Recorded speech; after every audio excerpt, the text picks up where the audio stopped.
এখন যে সমস্যাটি সমাধান করার চেষ্টা করব, সমস্যাটা একবার দেখিয়ে নি কি রয়েছে। সুবীর কাকা 176 টাকা মূল্যে একটি ঘড়ি বিক্রি করেছেন। যদি ঘড়ি বিক্রি করে সুবীর কাকার 12% ক্ষতি হয়, তাহলে হিসাব করে দেখি তিনি কত টাকায় ঘড়িটি কিনেছিলেন। তাহলে কি দেওয়া রয়েছে?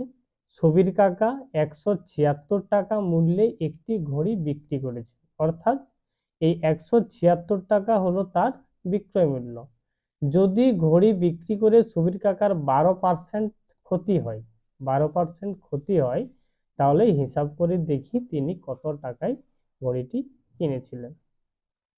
তাহলে এই সমস্যাটি আমরা সমানুপাতিক পদ্ধতি ও ত্রৈরাসিক পদ্ধতি দুভাবে করার চেষ্টা করব। যদি আমরা সমানুপাতিক পদ্ধতিতে করি তাহলে সেক্ষেত্রে কি হবে, আমাকে একটি ক্রয় মূল্য ধরে নিতে হবে। তার আগে বলে রাখি, এই লাভ ক্ষতি সবসময় ক্রয় মূল্যের উপরেই হিসেব করা হয়। বিশেষ ক্ষেত্রে যদি বিক্রয় মূল্য বলা থাকে তখনই বিক্রয় মূল্যের উপরে হিসাব হবে। তাহলে আমরা ধরে নিচ্ছি, মনে করি ঘড়িটির ক্রয় মূল্য x টাকা। আমরা এখানে ধরে নিলাম ঘড়িটির ক্রয় মূল্য x টাকা।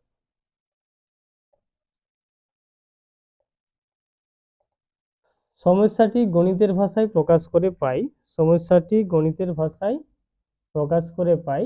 এক্ষেত্রে কি বিক্রয় মূল্য একদিকে টাকা, একদিকে ক্রয় মূল্য আমি লিখে রেখেছি। আমার কত পার্সেন্ট ক্ষতি হয়েছে বলা রয়েছে? 12%, অর্থাৎ 100 টাকায় ঘড়িটি কেনা হয়েছিল, 12% ক্ষতিতে বিক্রি হয়েছে। তাহলে এখানে কত টাকায় কেনা হয়েছে? 100 টাকায় ঘড়িটি কেনা হয়েছে আর বিক্রি করা হয়েছে 88 টাকা। তাহলে 88 টাকায় যদি 100 টাকায় কিনে কোনো জিনিস 88 টাকায় বিক্রি করি, তাহলে আমার এক্ষেত্রে 12 টাকা ক্ষতি হয়। আর এখানে বিক্রয় মূল্য কত দেওয়া হয়েছে? 176 টাকা। বিক্রয় মূল্য 176 টাকা। যদি ঘড়িটির আসল বিক্রয় মূল্য 176 টাকা, সেক্ষেত্রে ক্রয় মূল্য আমরা ধরে নিয়েছি x টাকা। ক্রয় মূল্য ধরে নিয়েছি আমরা x টাকা।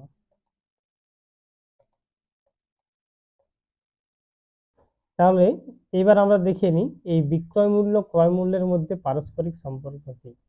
বিক্রয় মূল্য যদি কম টাকা বিক্রয় মূল্য, যেখানে 88 টাকা বিক্রয় মূল্য, সেখানে ক্রয় মূল্য ছিল 100 টাকা, তাতে 12% ক্ষতি হয়েছে।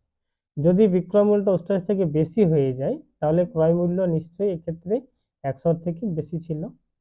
তাছাড়া বেশি টাকার জিনিস বেশি দামে বিক্রি করলে তবেই আমার এভারেজটা ঠিকঠাক থাকবে। তাহলে এখানে বিক্রয় মূল্য ও ক্রয় মূল্যের মধ্যে কি সম্পর্ক? সরল সম্পর্ক। তাহলে সমানুপাতটি কেমন হবে? এই সমানুপাতটি একটু ভেবে দেখার আছে, ভালো করে বুঝে নিতে হবে। এই সরল সম্পর্ক আর ব্যস্ত সম্পর্ক দুটোই সম্পর্ক, সেক্ষেত্রে সমানুপাতটি কেমন হবে? যদি একই রকমের অর্থাৎ সরল সম্পর্ক হয়, তাহলে কি হবে? বিক্রয় মূল্য অনুপাতে যখন করব, উপরে যদি আমরা প্রথম পদ নিই এবং নিচেরটা দ্বিতীয় পদ নিই, উল্টো দিকেও ঠিক একইভাবে উপর থেকে নিচে নেওয়া হবে। আর যদি বিপরীত সম্পর্ক হয়, তাহলে প্রথম দিকটা উপর থেকে নিচে আর শেষ দিকটা নিচ থেকে উপরে, অর্থাৎ তৃতীয় পদ হবে x। আর এই ক্ষেত্রে x এর মানটা হবে 1 2 3 4, চতুর্থ পদ। তাহলে সমানুপাতটি কেমন হবে? সমানুপাতটি এখানে হবে প্রথম পদ 88, দ্বিতীয় পদ 176 ডবল ইস টু তৃতীয় পদ 100 ও চতুর্থ পদ x।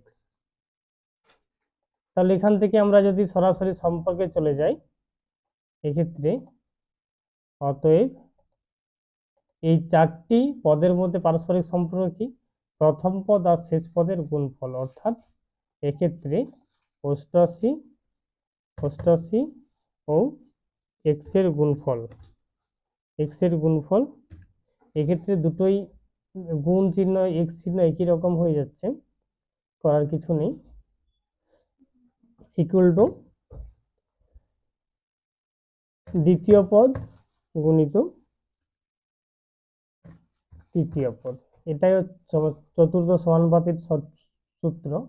প্রথম পদ আর শেষ পদের গুণফল অর্থাৎ চতুর্থ পদের গুণফল যা হবে, দ্বিতীয় পদ ও তৃতীয় পদের গুণফল পরস্পর সমান হয়। বা এক্ষেত্রে x সমান কত হবে? x সমান, তাহলে 176 x সমান 176 গুণিত 100। এখানে কি ছিল, এক্স এর সঙ্গে 88 গুণফল আকারে ছিল, তাহলে এদিকে গেলে কি হবে, ভাগফল। এবার আমরা এটাকে লঘিষ্ঠ করার চেষ্টা করব। আমরা প্রথমে এটাকে কেটে দিই, 8 দিয়ে কেটে দিই।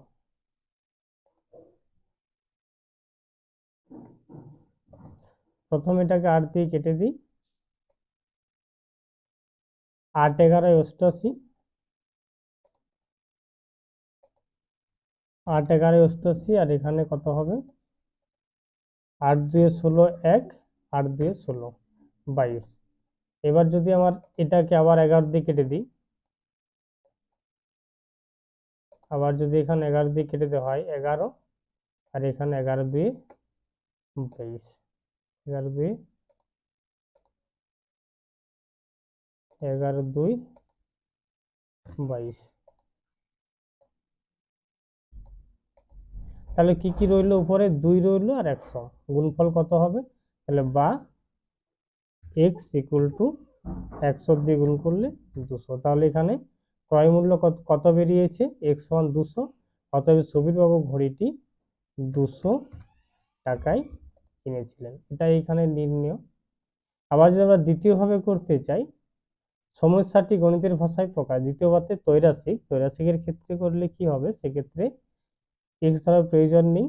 এখানে বিক্রয় মূল্য আমরা দেখে নিয়েছি, বিক্রয় মূল্য 88 টাকা ও ক্রয় মূল্য 100 টাকা, তাতে আমার 12% ক্ষতি হচ্ছে। আর এক্ষেত্রে দেওয়া রয়েছে 176 টাকা বিক্রয় মূল্য আর ক্রয় মূল্য নির্ণয়, অর্থাৎ এখানে জিজ্ঞাসা। এক্ষেত্রে কি হয়, ত্রৈরাশিকের ক্ষেত্রে বিক্রয় মূল্য ক্রয় মূল্যের মধ্যে কি সম্পর্ক সেটা বের করে নিতে হবে। আমরা একটু আগে দেখলাম বিক্রয় মূল্য ক্রয় মূল্যের মধ্যে সরল সম্পর্ক। যেহেতু বিক্রয় মূল্যের পরিমাণ বেড়েছে, এখানে বিক্রয় মূল্যের পরিমাণ আগে ছিল 88, এখন হচ্ছে 176, তাহলে এক্ষেত্রে কি হবে, তাই ক্রয় মূল্য বাড়বে। অর্থাৎ যেহেতু সম্পর্ক সরল, তাহলে এখানে বাম দিকে যদি বিক্রয় মূল্যের পরিমাণটা বেশি হয়, উল্টো দিকে ক্রয় মূল্যের পরিমাণও বেশি হবে। এক্ষেত্রে নির্ণয় ক্রয় মূল্য কত না, ত্রৈরাশিকের ক্ষেত্রে কি হয়, প্রদত্ত মান। প্রদত্ত মান মানে কি, প্রদত্ত মান এই যেটা জিজ্ঞাসার উপরে যে মানটি দেওয়া থাকবে সেটিকে বলা হয় প্রদত্ত মান। প্রদত্ত মান ইন্টু, আর এই যে বাম দিকে যে দুটি মান রয়েছে এদের কি হবে, ভগ্নাংশ। এই ভগ্নাংশটি নির্ভর করবে এর লব বা হর কোনটা হবে। এটা আমি কোনো কোনো ক্ষেত্রে দেখা যাবে 88 উপরে হবে, 176 নিচে, আবার কোনো ক্ষেত্রে উল্টোটা হবে। এটা বোঝার জন্য কি দেখতে হবে, আমাকে এইখানে প্রথমে সম্পর্ক কি রয়েছে দেখতে হবে, আর তারপরে যে লাইনটি, এই লাইনটি খুব গুরুত্বপূর্ণ। যেহেতু বিক্রয় মূল্যের পরিমাণ বেড়েছে তাই ক্রয় মূল্য বাড়বে, আমরা এই লাস্ট শব্দটুকুই আমাদের এখানে চিনিয়ে দেবে এখানে ভগ্নাংশ কিভাবে হবে। এখানে কি আছে, বাড়বে কিংবা কমবে। যদি বাড়বে বলা হয় তাহলে এক্ষেত্রে যেটি বড় সংখ্যা সেটি উপরে হবে, আর যদি কমবে হয় তাহলে যেটি ছোট সংখ্যা সেটি উপরে হবে। তাহলে এই ক্ষেত্রে যেহেতু বাড়বে, তাহলে এক্ষেত্রে কি হবে, বড় সংখ্যা 176 উপরে হবে আর নিচে হবে 88। ঠিক লঘিষ্ঠ করে নিই, লঘিষ্ঠ আমি আগেই করলাম যেভাবে সেভাবে করে নিই লঘিষ্ঠ আকার। 8 8 8 দিয়ে প্রথমে নিচে কি হবে, 8 11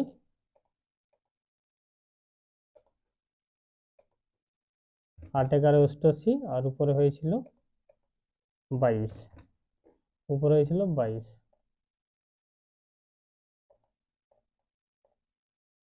এবার আবার এটা যদি আমি লঘিষ্ঠ করে নিই, 11 কেটে যাচ্ছে, 22 কেটে যাচ্ছে, 11 11 2 22।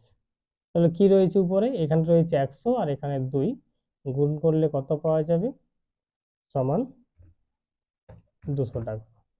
200 সমান 200 টাকা।